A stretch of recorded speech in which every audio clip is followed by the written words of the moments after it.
batas na renta at kontrata ng mga manlalako sa Manawag, saklaw ng panukalang Market Code. Para sa detalye, pakinggan sa ulat ni Idol Matthew Pacheco. 104.7 IFM. Report!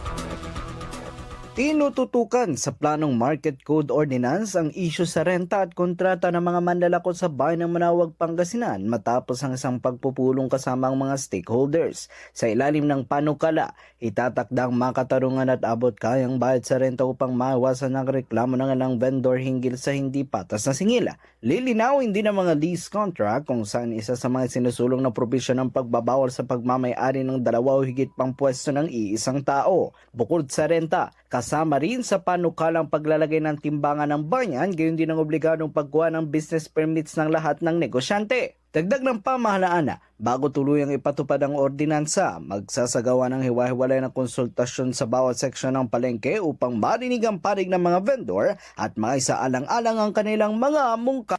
Kasama mo mula rito sa IFM Dagupan. Ako po, si Idol Matthew Pacheco. Tatak, IFM! IFM News. IFM News. IFM News.